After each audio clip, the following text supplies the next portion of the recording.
Arestado ang isang lalaki sa Odyongan, Romblon matapos makuha sa bahay nito ang 7 pakete ng shabu. Isa namang hinihinalang drug pusher na armado ng granada ang nasawi sa engkwentro sa Taysan, Batangas. Yan at ang iba pang mainit na balita hatid ni Mark Zambrano.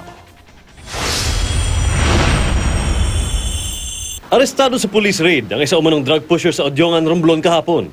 Sa bisa ng search warrant, sinuyod ng mga pulis ang bahay ng 33 taong gulang na suspect na si Donnie John Santos. Ayon sa pulisya, dati na raw sumuko na sa Oplan Tokhang ang suspect pero muling bumalik sa masamang gawain.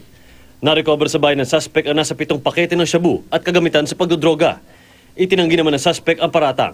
Hindi raw kanya ang shabung nakita sa kanyang bahay. Patay ang isang hinihinalang drug pusher sa bypass operation sa Taysan, Batangas itong Huwebes. Kinilala ang suspect bilang si Marlon Florendo. Batay sa investigasyon, nakatunog umano si Florendo na pulis ang kanyang katransaksyon. Ang suspect, armado pala ng granada at hinagis ito sa mga operatiba. Maswerte namang walang tinamaang pulis o nadamay sa pagsabog.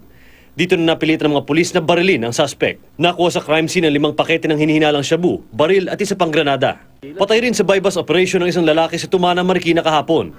Tumakbo ang suspect papasok ng isang bahay nang matunugang mga pulis ang nagpanggap niyang buyer. Patay ang 49 na taong gulang na suspect na si Joseph Bulano na isa ring pintor. Wala namang nadamay sa mga nakatira sa bahay. Nakuha sa suspect ang isang baril at 4 na sachet ng shabu. Nagkaroon ng such operation kasi alam po naman ninyo na itong isa sa mga concern areas natin when it comes to illegal drugs. Ang subject po nito, ng ating operation ay newly identified na personality na pusher. Sa Real Quezon naman, nasabat sa checkpoint ang aabot sa 150,000 pisong halaga ng shabu. Nakita ito sa isang pulang kotse. Arestado ang sakay nitong 3 lalaki at 2 babae na pawang mga taga-Taguig City.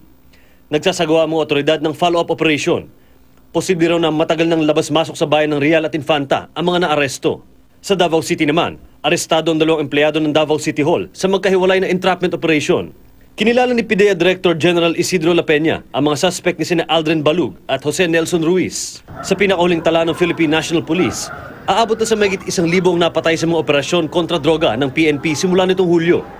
Mahigit 17,000 drug personalities naman ang naaresto. Mark Zambrano, GMA News.